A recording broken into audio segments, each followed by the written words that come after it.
Kathianne Lewis, and it's Faith Lift Day. Wednesday is Faith Lift Day.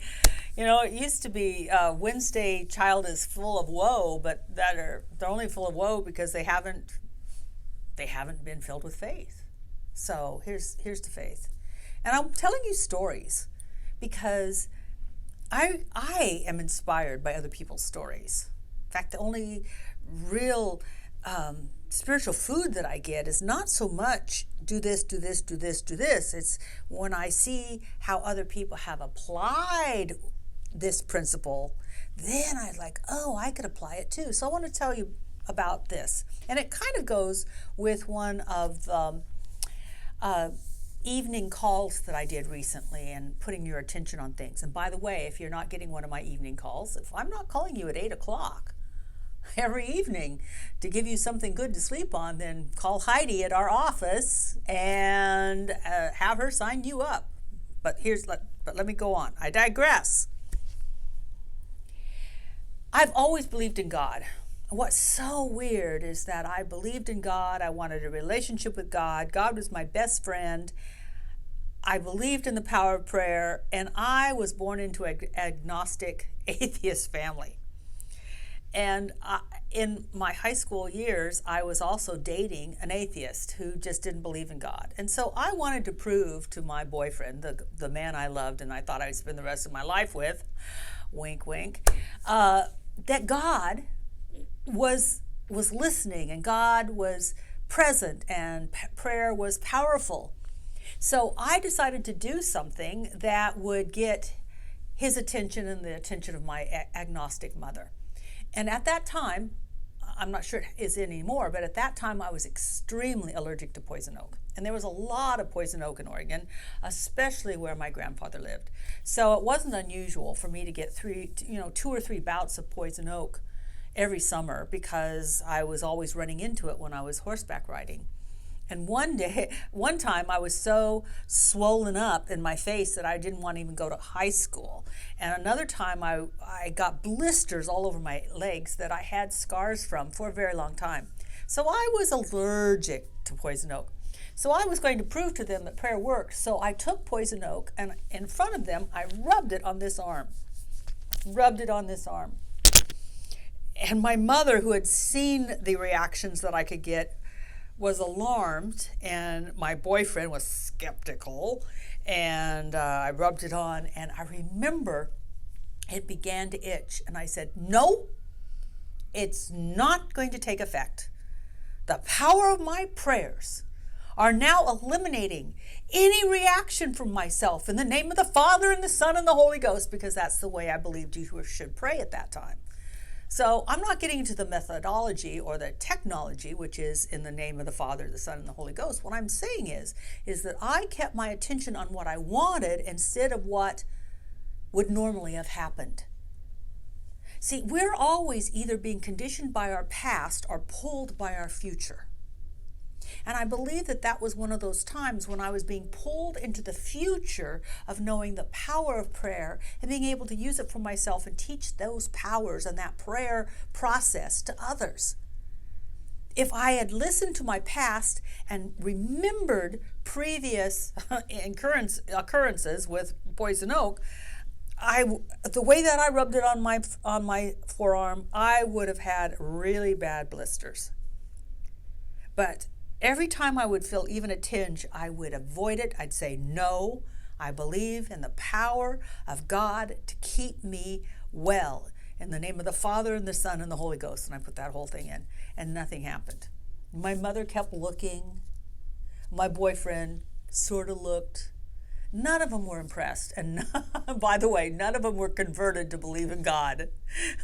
But I was converted.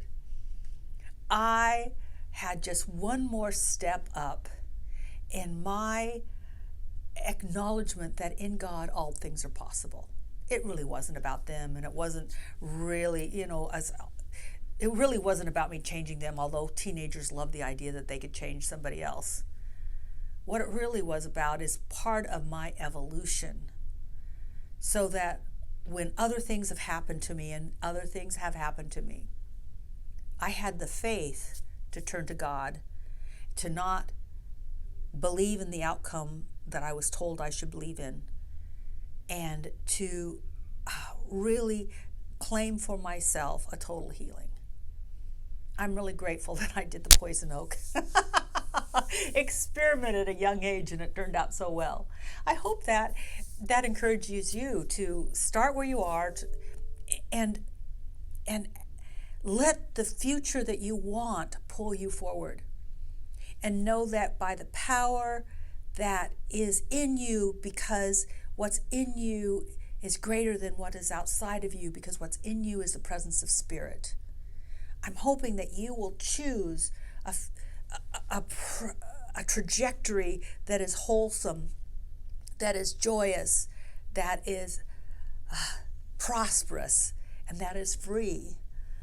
Choose that. And if I can share my faith with you in any way, then I want to do that, because maybe that's why I did the poison oak experiment when I was 18 years old. Bye for now. Where I am, God is.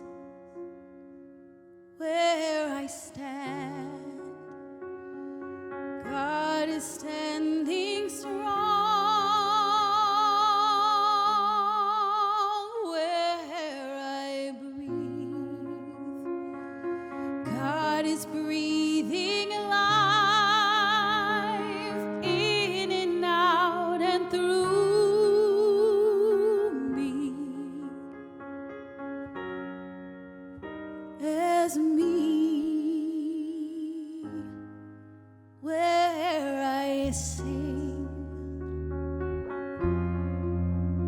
God is.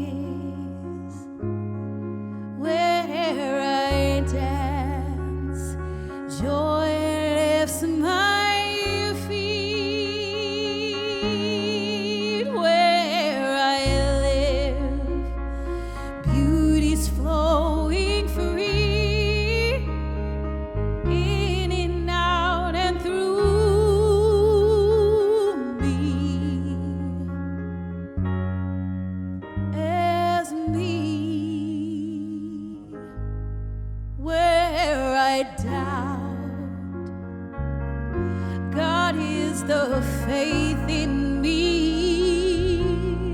Where I cry, God is the comfort there. Where I seek, God is the answer, here and now, forever and ever and ever.